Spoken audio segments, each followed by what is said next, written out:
যেতে পারবে ততদূর পর্যন্ত তোমার এই লোকেদের কাছে দিনের দাওয়াত পৌঁছাতে হবে। আখেরি নবীর উম্মত হওয়ার কারণে, আখেরি নবীর উম্মত হওয়ার কারণে আজ আমাদের ইবাদতের পাশাপাশি অন্যান্য ভাইদেরকে, মা বোনদেরকে তাদের ইবাদতের মধ্যে, তাদেরকে সংশোধনের মধ্যে, তাদেরকে খারাপ জায়গা থাকে মানে তুলে নিয়ে এসে ভালো জায়গায় তাদের স্থান দিয়ে তাদেরকে দিনের কথা শেখানো, বলা, তাদের ইমানের কথা বলা, ইমানের আলোচনা করা, দিনের আলোচনা করা আমার আপনার জন্য জরুরি। কিন্তু ভাই দোস্ত বুজুর্গ, আজ আমরা নিজেদের ফিকির করে চলছি। এই ফিকির করলে আমরা কাল কিয়ামতের দিনে আমরা বাঁচতে পারবো না। কারণ আমাদের যখন ইমান আমল ঠিক হয়ে যাবে, আমার বিবির ইমান, আমার মেয়ের ইমান, আমার ছেলের ইমান, আমার নাতির ইমান, এদেরকে যারা আমাদের অধীনস্থ আছে এদের ইমানের মধ্যে যদি কাজী হয়, এরা যদি আল্লাহর হুকুম থেকে সরে থাকে, এরা যদি আল্লাহর দ্বীনের উপর না চলে আর আমি দ্বীনের উপরে চলে, আমার সামনে এরা চলাচল করে, হ্যাঁ, এরা দুনিয়ামুখী হয়ে যাবে, আখিরাতকে ছেড়ে দেবে, দুনিয়াটা বড় মনে করবে, তখন দোস্ত বুজুর্গ আমার আপনার নিস্তার থাকবে না, ওদের সঙ্গে আমাদেরকেও পাকড়াও। এই জন্যে আমাদের দুটো কাজ, একটা হলো নিজের ইবাদত বন্দেগী ঠিকভাবে করা, ওই সঙ্গে আমার বিবি বাচ্চা আহেল বর্গ, আমার পাড়া প্রতিবেশী, আমার মহল্লাবাসী, আমার মুসলমান ভাইরা মায়েরা, তাদেরকে এই দিনের রাস্তায় আনতে হবে। এই মেহনত আমাদের করতে হবে কিয়ামত তাক পর্যন্ত, যাতে করে প্রত্যেকটা উম্মত জাহান্নাম থেকে বেঁচে জান্নাতে চলে যায়।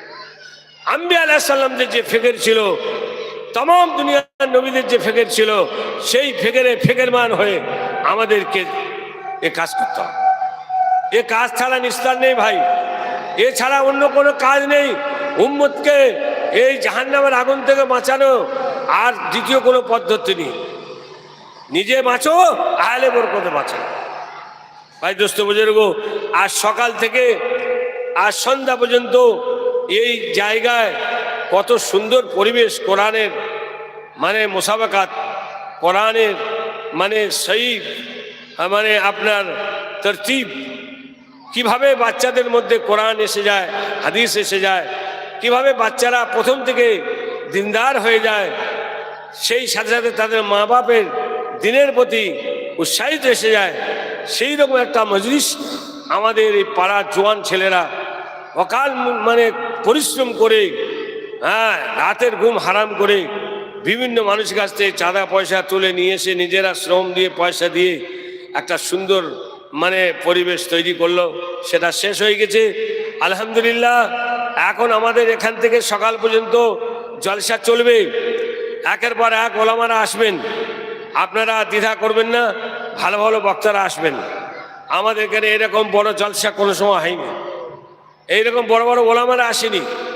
তাই আপনাদের অনুরোধ করব, যারা এখনো আসেননি তানারা এখানে চলে আসুন, এসে এখানে আমাদের এই জলসাকে সাফল্যমণ্ডিত করুন। আমাদের এই বক্তব্য বন্ধ যাবে না, একের পর এক মানে বয়ানওয়ালা আসবে। আমি সভাপতি হিসেবে আপনাদের সামনে কথা রাখলাম, দু চার কথা। বিশেষ করে আমার মা বোনদের বলবো, আপনারা এই মসজিদ মানে আপনার প্যান্ডেলের পাশে যে স্কুল আছে, আপনাদের সুবন্দোবস্ত করা আছে বসার জন্য, আপনারা ওখানে এসে দিনই কথা শুনুন, সব সময় সুযোগ হয় না। আর এলাকাবাসী ভাইয়েরা যারা ঘোরাফেরা করছেন, তারা মজলিসে চলে আসুন, মজলিসের শান্তি রক্ষা বজায় রাখুন, মজলিসের আদব রক্ষা করুন। আমি আপনাদের কাছে একটু দোয়া করব, যেহেতু আমি সভাপতি, একটু আমার দোয়া করতে হয়। সকালে আস্তাগফির পড়ে নেন, একটু দোয়া করে দিয়ে আমি শেষ করব। আমার পরে যারা আসে তারা কথা রাখবে। সবাই ইস্তেগফার পড়ে নেন, দরুদ শরীফ পড়ে নেন, দোয়া হবে ইনশাআল্লাহ।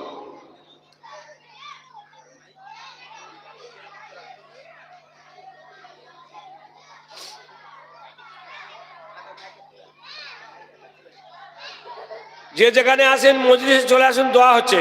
আল্লাহুম্মা আমিন। আল্লাহুম্মা আনতাস সালাম ওয়া মিনকাস সালাম ওয়া ইলাইকা ইয়ারজি